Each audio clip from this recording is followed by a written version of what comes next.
お世話になってます。マジックミラー号。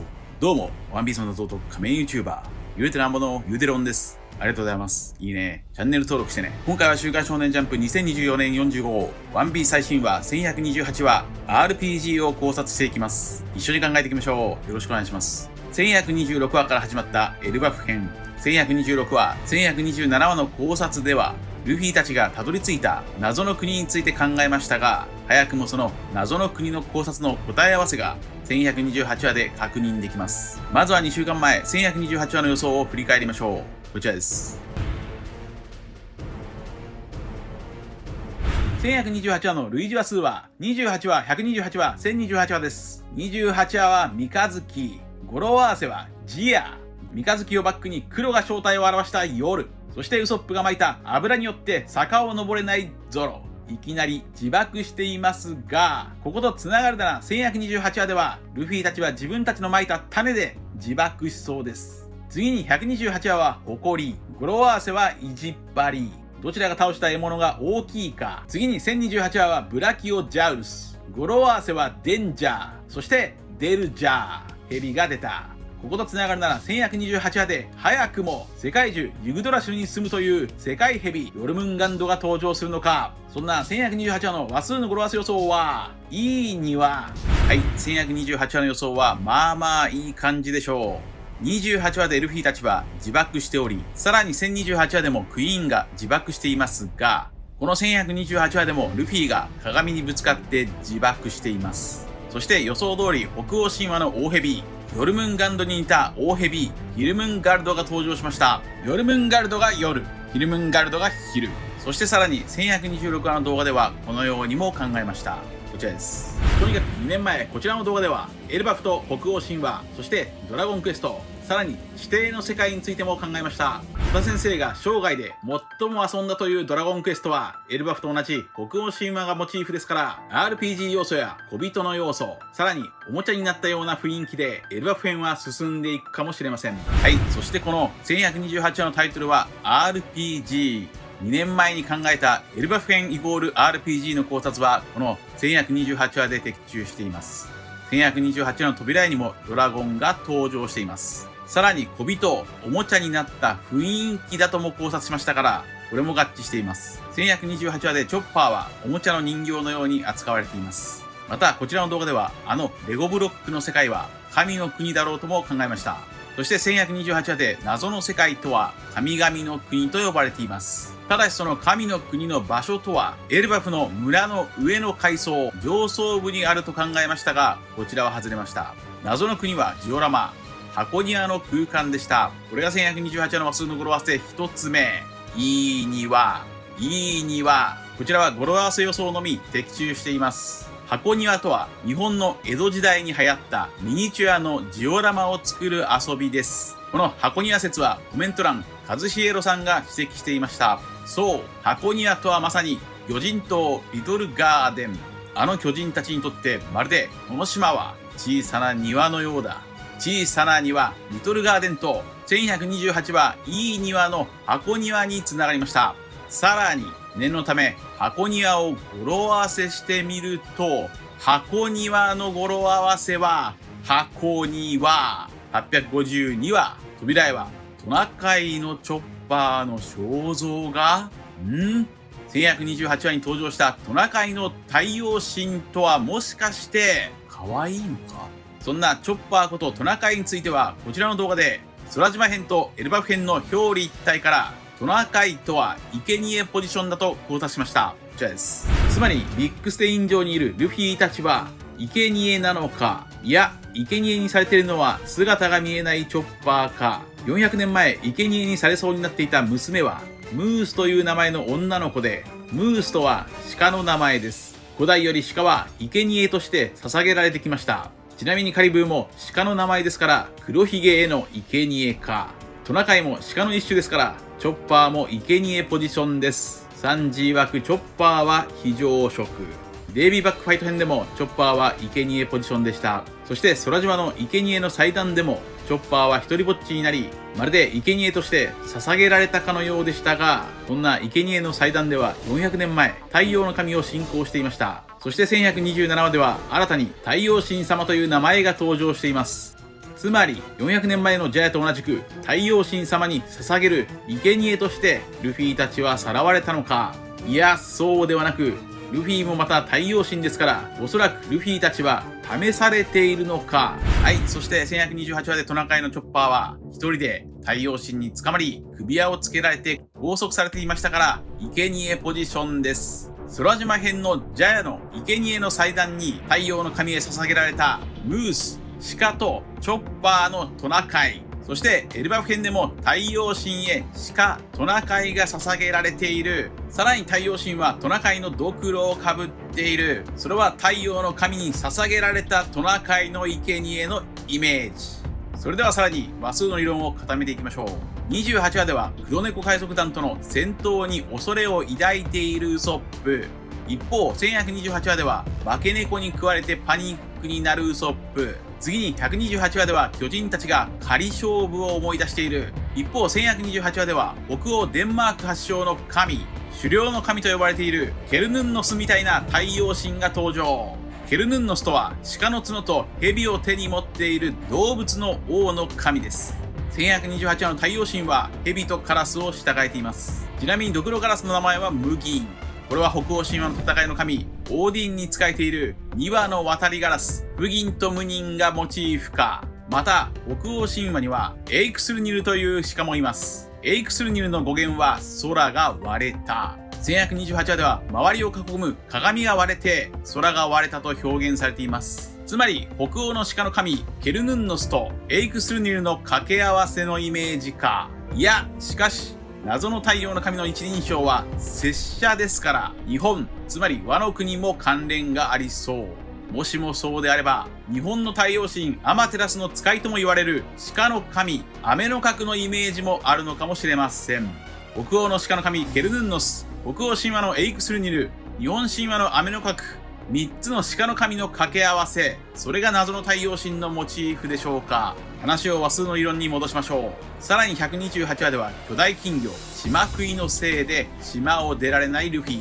そこへ巨人たちがルフィたちを島から逃すために一肌脱いでいますが、一方1128話では逆に箱庭から逃げたいルフィたちを巨人の太陽神が邪魔をしているという表裏一体。さらに1028話の扉へはゲームで遊ぶウソップとナミ。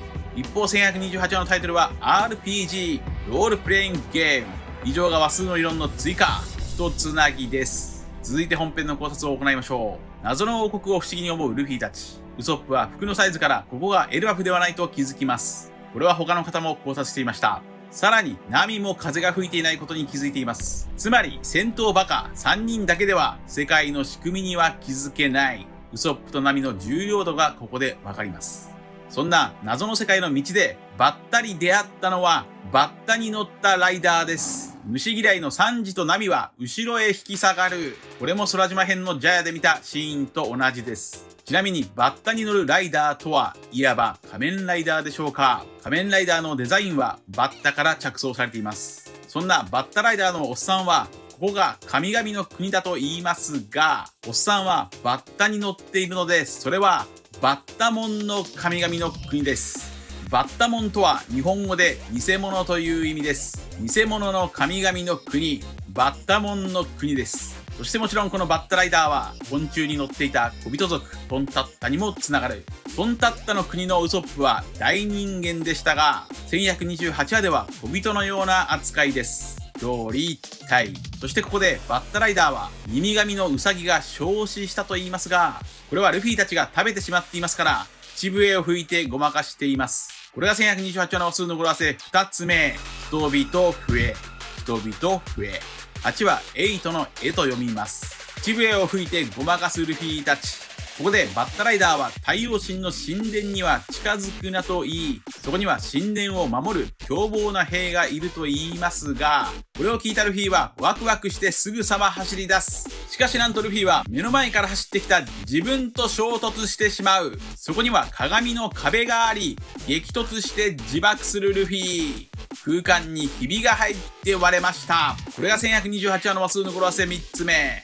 ひび、自爆、ひび、自爆。ちなみに類似話数1028話の語呂合わせも人は自爆。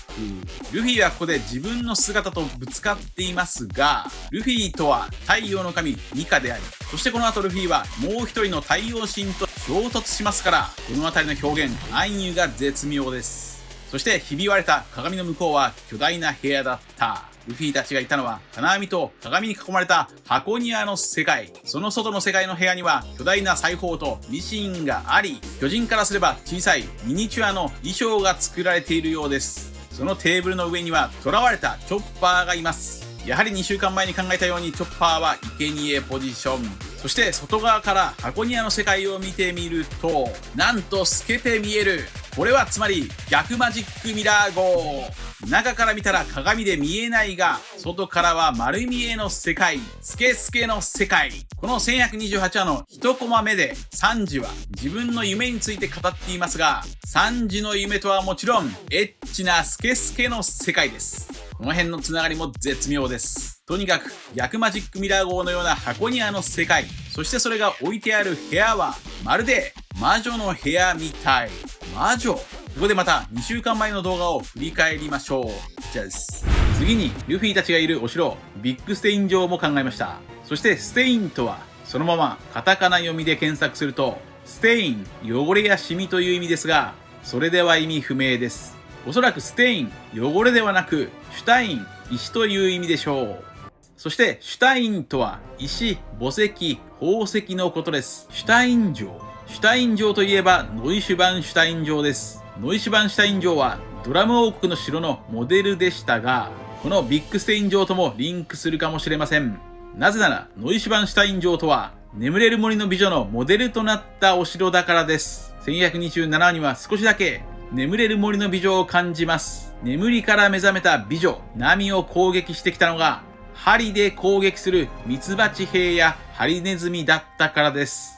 眠れる森の美女でもオーロラ姫は糸車の針に刺されます。はい、そして1128話には糸車があるミシンが登場しています。さらに蛇とカラスとネズミを従えている太陽神はまるで魔女みたいです。1128話の扉絵もハリーポッター。ハリーポッターといえばドクタークレハの本棚です。ドラム城のドクタークレハの本棚にはハリーポッターが置いてありました。さらにトナカイのドクロをかぶった不気味な太陽神、つまり謎の太陽神とはドクタークレハとチョッパーがモチーフなのか、それは魔女、女性なのか。確かに謎の太陽神の腕は細く、靴は女性用のヒールみたいですが、そしてルフィたちの前に現れた太陽神は通常の巨人よりも巨大、つまりはオーズと同じ古代巨人族の女性なのか。しかし太陽神の一人称は侍や忍者と同じ拙者。ワノ国と関連する人物なのでしょうか。古代巨人族とワノ国といえば、リトルオーズジュニアがエースにもらった編み笠でしょう。そして編み笠といえば編み笠のチョッパー。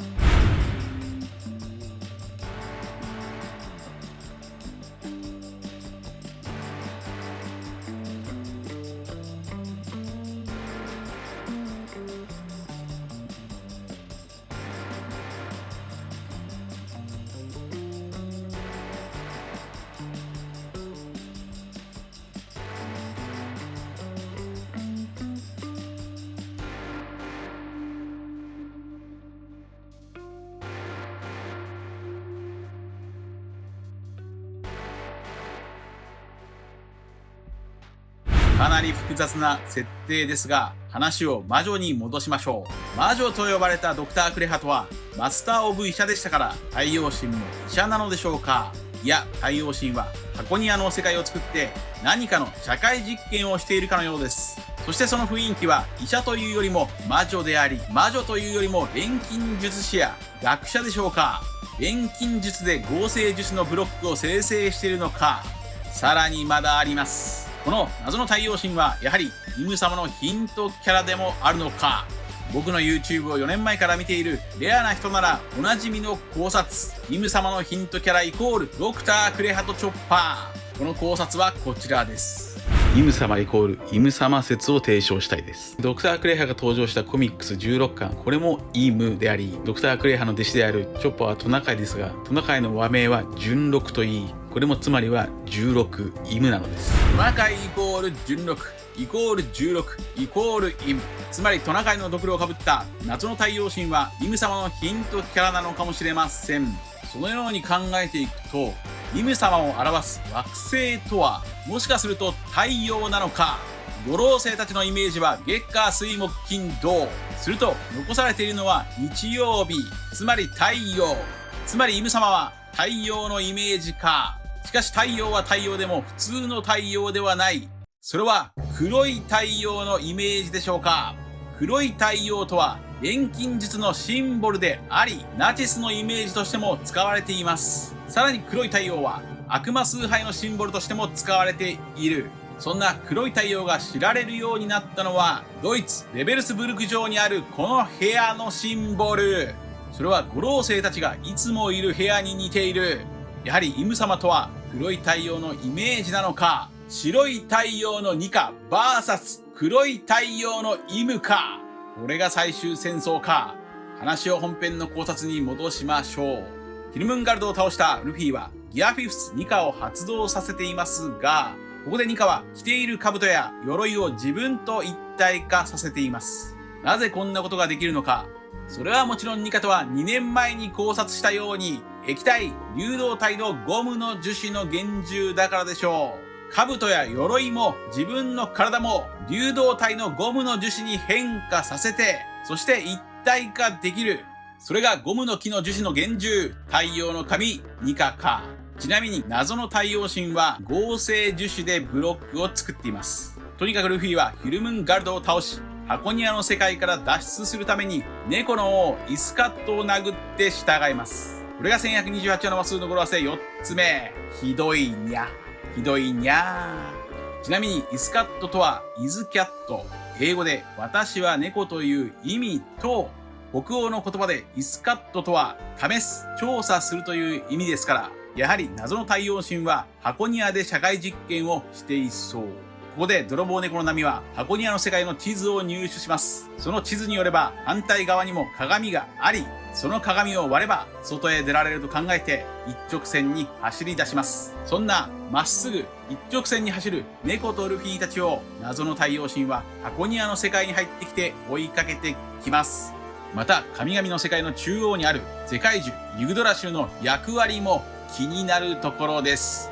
この木なんの木、気になる木。以上です。続いては次回1129話の展開を話数の理論から予想していきましょう。1129話の類似話数は29話、129話、1029話です。29話は坂道、語呂合わせはニカ。扉絵では反転するルフィの背中にホワイトアウト。56というデジタル数字を反転させると29になり、ゴムはニカとなる。そしてルフィはホワイトアウト。真っ白なニカの姿となる。だから29話の語呂合わせはニカか。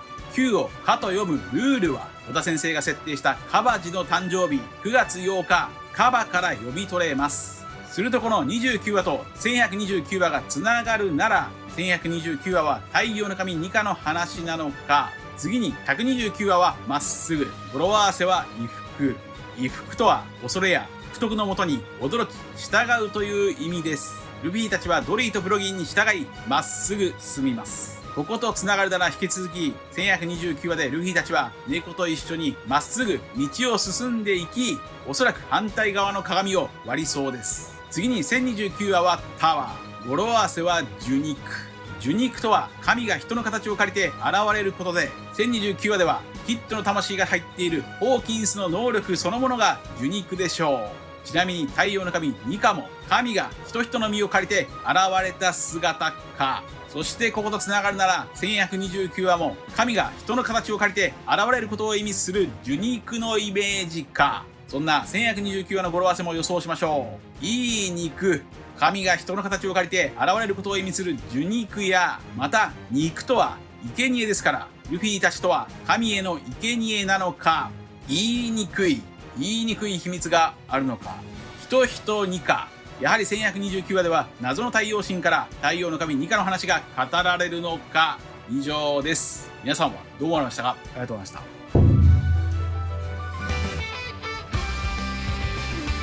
チャンネル登録してね。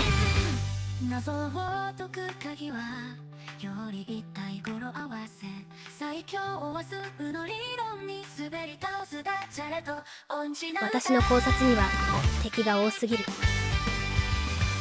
謎を解くゆでろ一緒に最後まで釈迦じゃないよ。